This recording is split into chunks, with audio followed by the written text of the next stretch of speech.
Spiritual advisor ni Digong Nyoy, di ba? Baka pati si Digong Nyoy, di natin alam kung nakapag-attend ng night duty. Mga kaibigan ha? Ano tawag mo rin sa iba? Prayer meeting.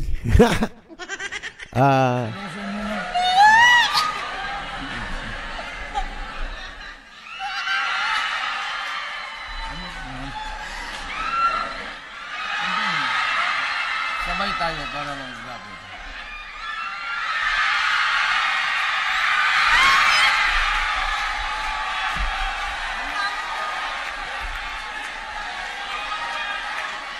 People wait 2 hours just to see the mayor. He rewards some of them with a public display of affection. The girls don't seem to mind. He admits he went on a kissing spree with some of his prettier supporters. Wala akong lugar na punta na pinakamaraming hinalikan, lips to lips, yung gano'n talaga. Kasali dila, ay masarap hindi na bali ako matalo, mahalikan ko lang lahat dito mga...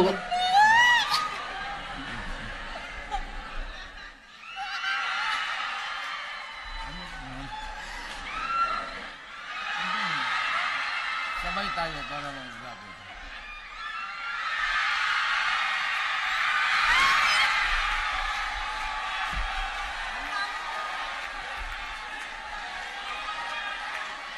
People wait 2 hours just to see the mayor. He rewards some of them with a public display of affection. The girls don't seem to mind. He admits he went on a kissing spree with some of his prettier supporters. Wala akong lugar na punta na pinakamaraming hinalikan, lips to lips, yung gano'n talaga. Kasali dila, ay masarap hindi na bali ako matalo, mahalikan ko lang lahat dito mga ganda. Pininyag ng isang dating miyembro ng Kingdom of Jesus Christ o KOJC na naging whistleblower na rin na niregaluhan ni Pastor Apollo Quiboloy si dating Pangulong Digong Duterte at iba pang opisyal na kaibigan nito ng babae sa harap ng aligasyon na sangkot ng self-styled Son of God sa human trafficking. Sa eksklusibong panayam ng 2x2, sinabi ni Arlene Stone, dating manggagawa ng KOJC, at tumatay ang tagapagsalita ng mga dating miyembro ng KOJC na nasa Amerika, nasa loob pa ng compound ng simbahan sa Davao City ang biktimang inalok ni Quiboloy kay Duterte. Bukod kay Duterte, may ilan din umano opisyal sa gobyerno ang nakinabang sa mga babaeng miyembro ng KOJC na alaga ni Quiboloy. Iniaalok pa sa iba yung mga victims? Yung ano lang po, hindi naman lahat, no. Actually, itong information na ito na inaalok sa mga very close friends lang ni Quiboloy, no? Like for example, dating Pangulong Duterte, inaalok kung sino yung meron silang gugustuhan na isa sa mga pastoral ay binibigay ni Quiboloy. At ganon? Sa iba pa ng mga close-in friends ni Quiboloy na nasa kapangyarihan. Meron hong nagkwento sa inyo, umamin sa inyong victim na sila'y inialok din o ano tawag ba doon? Ipinasa kay dating Pangulo, nabanggit nyo, dating Pangulong Duterte? Yes po. Meron po, meron. Nagulat ako dun Ako din. Medyo pa sa iba yung mga victims?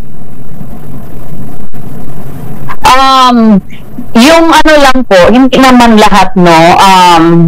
Actually, itong information na ito na inaalok sa mga very close friends lang ni Quiboloy, no? Like for example, dating Pangulong Duterte, inaalok kung sino yung meron silang gugustuhan na isa sa mga pastoral ay binibigay ni Quiboloy. At ganon? Sa iba pa ng mga close-in friends ni Quiboloy na nasa kapangyarihan. Meron hong nagkwento sa inyo, umamin sa inyong victim na sila'y inialok din o ano tawag ba doon? Ipinasa sa kay dating Pangulo, nabanggit niyo, dating Pangulong Duterte?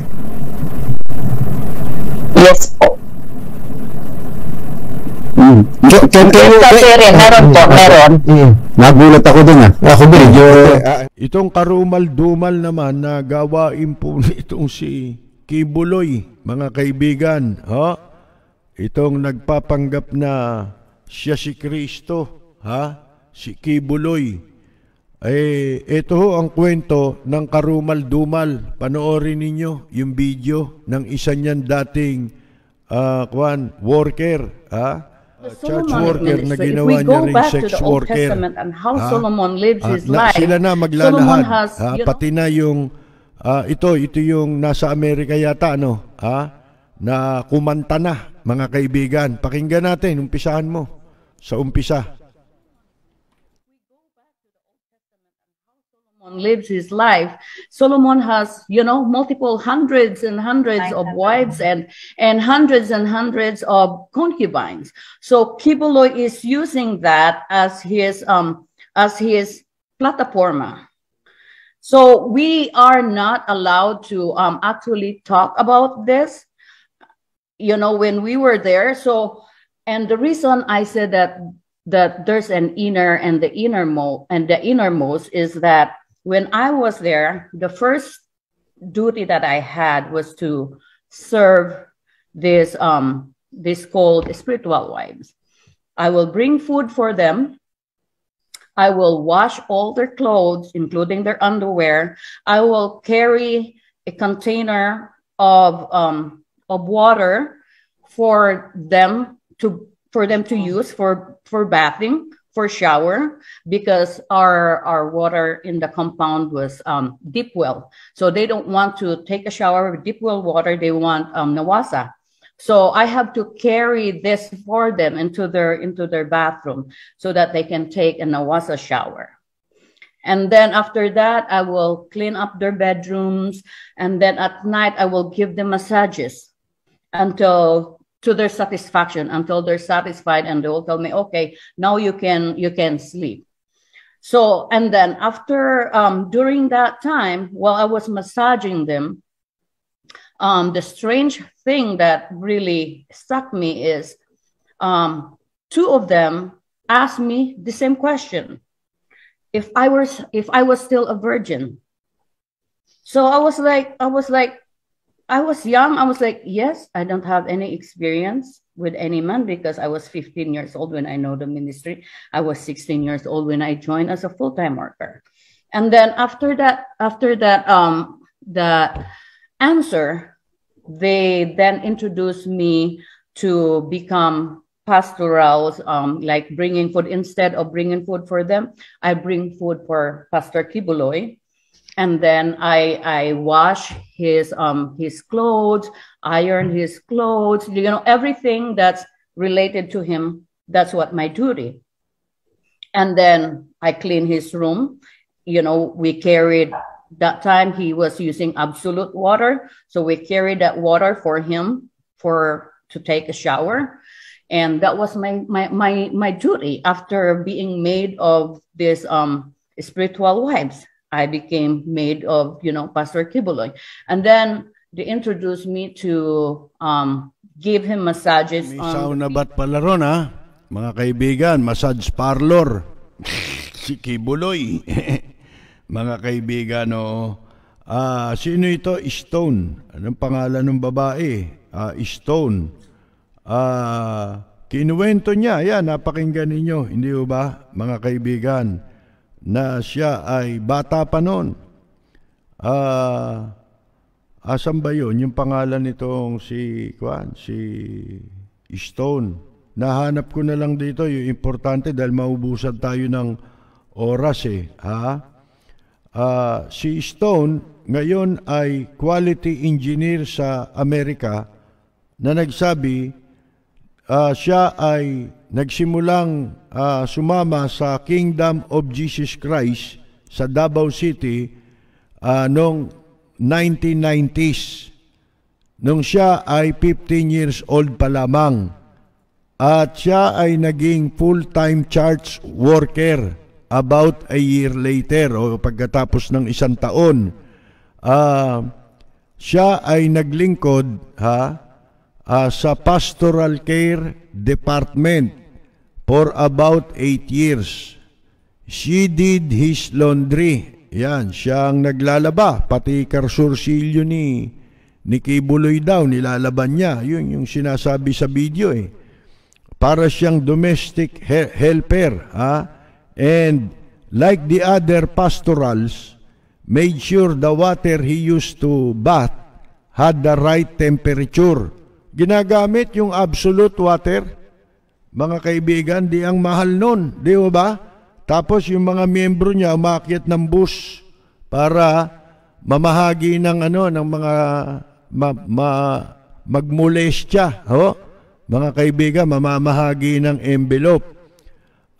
Ayon kay Stone, yung Pastoral Care Department, meron daw inner circle yan. Sabihin nyo, exclusive yun, di ba? Para sa mga kwan talaga yun. Kailangan malapit ka talaga dyan, di ba? Yun daw mga nasa inner circle, sabi niya, did not have sexual relations with Kibuloy. Yan yung mga hindi nagkaroon ng sexual relation kay Kibuloy o hindi na-injection nabakunahan ni Kibuloy. And just did nanny duties, mga tagapag-alaga lamang. Pastorals in the innermost circle were turned into the pastor's spiritual wives. Ginaya raw nito si Haring Solomon. Kasi daw si Haring Solomon napakaraming asawa, di ba? Naging asawa. Some of whom were also entrusted to do administrative duties. Mga kaibigan, ang sabi ni Stone, siya'y naglingkod doon sa mga spiritual wives na yan. Concubine. Mga kaibigan, yung parausan, parang parausan ng mga hari, ng mga emperador. First, and even gave them massages. Minamasahin niya rin itong mga spiritual wives ang tawag. Before she started doing things for Kibuloy, bago niya atupagin naman si Kibuloy. Part of her duty was to massage the pastor's feet. Yun ang bahagi ng kanyang tungkulin, yung masayihin yung paa.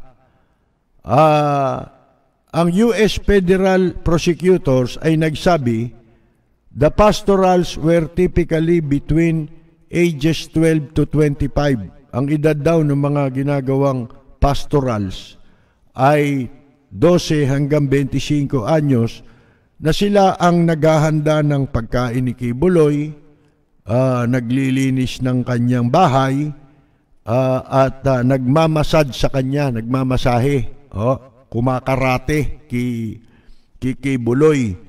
Gamit nila lotion.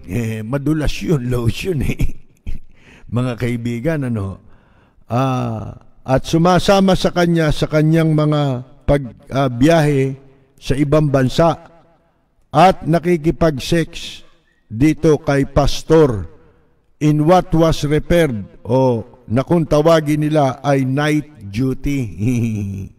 Mga sarap, for some pastorals, night duty began before the pastoral reached the age of 18. Yan palang night duty, depende sa edad yan. Kailangan bago ka mag-18, mga kaibigan, doon ka na ma-duty sa night duty. Yung, alam mo na, magmamasahe. Pati yung mamasayihin mo. The indictment document reads, yan daw ang nakasulat sa mga dokumento. Ang sabi, ito raw night duty with Kibuloy ay ginawa sa pamamagitan ng pananakot o physical and verbal abuse. Sipin mo yan, and eternal damnation. Ibig sabihin nun,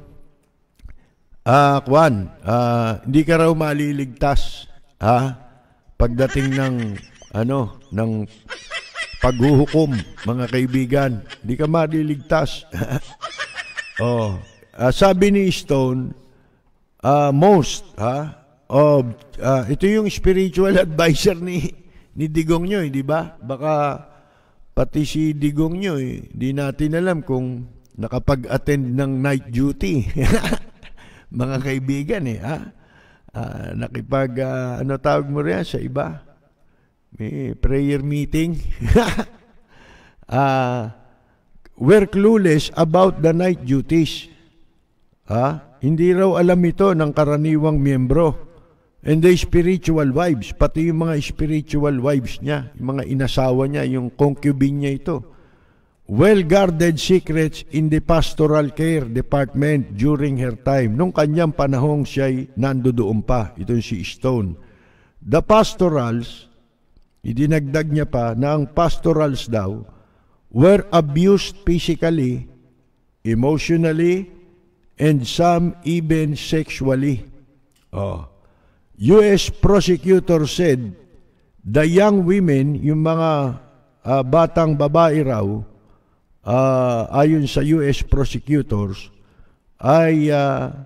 were told that performing night duty was a necessary demonstration of the pastoral's commitment to give her body to dependent Kibuloy. Ayun po, ang liwanag inuutusan sila na ang pagtupad sa kanilang night duty ay kailangan ng pastoral's commitment, yung kanilang commitment na ipagkaloob ang kanyang katawan kay Kibuloy. Yan. At sabi ni Stone, there were at least 10 of them. Meron daw silang mga 10 in the pastoral department, half of whom serve as spiritual wives. She said, sabi niya, she didn't have intimate relations with Kibuloy, but there was a time when his spiritual wives asked her if she was still a virgin. Pero may pagkakataon daw na tinanong siya ng mga concubine. Ang katumbas nung concubine, mga kaibigan, kung siya ay birhen pa, 17 years old lang siya. Ngayon, si Stone ay kabilang sa isang grupo ng mga dating church workers at members out to make Kibuloy account na lumutang para panagutin si Kibuloy tungkol sa mga abuso, pagsasamantala na kanilang dinanas diyan po sa Kingdom of Jesus Christ na yan. Sex trafficking of children naman. Si Kibuloy at ang ilang mga kasamahan sa kanilang relihiyon ay sinampahan ng kaso sa Amerika ng sabuatan para sa sabuatan sa sex trafficking. Ano ba yung sex trafficking? Pag magtatraffic ka, nakaubad. Sex trafficking by force, sapilitan, fraud, panloloko, coercion, mga kaibigan, and sex trafficking of children. They were also charged with marriage fraud. Yung pinakakasal siguro ron, baka pinagkakaperahan pa yan and misuse of visas. Siguro tourist, tapos magtatrabaho. Bulk cash smuggling, promotional money laundering, concealment money laundering, and international promotional money laundering. The indictment document list over 16 list 16 overt acts in connection with the sex trafficking charges, etc., etc. Ayan po, ha? Ang sabi ni Stone, si Kibuloy daw ay binibigyang katwiran yung kanyang pakikipag-sex, ha? By quoting a Paulician admonition about the offering of the body. Meron siyang ginagamit na ewan ko kung saan niya kinuha yan. Hindi ko alam tong Paulician admonition na ito Alamin natin yan. About the offering of the body, kulto yan pagka ganyan, di ba? Parang yung kilala ko na kinuwento ni Brad Willie Santiago panty yan sinusuot. Soin, panty. Mga kaibigan, soin ang ang marka. As a living sacrifice to God. Di kulto ito, mga kaibigan. Tapos ginagamit si Kristo sa kababuyan. Di ba, mga kaibigan? Gave the verse a sexual meaning. Yun. Ginawa niya ng pakahulugan yung verse na yun. Siguro, ewan ko kung nasa Biblia yan. Wala namang ganyan sa Biblia. Di ba? Mag-aalay ka ng isa lang ang nag-alay ng buhay, si Kristo lang Di ba?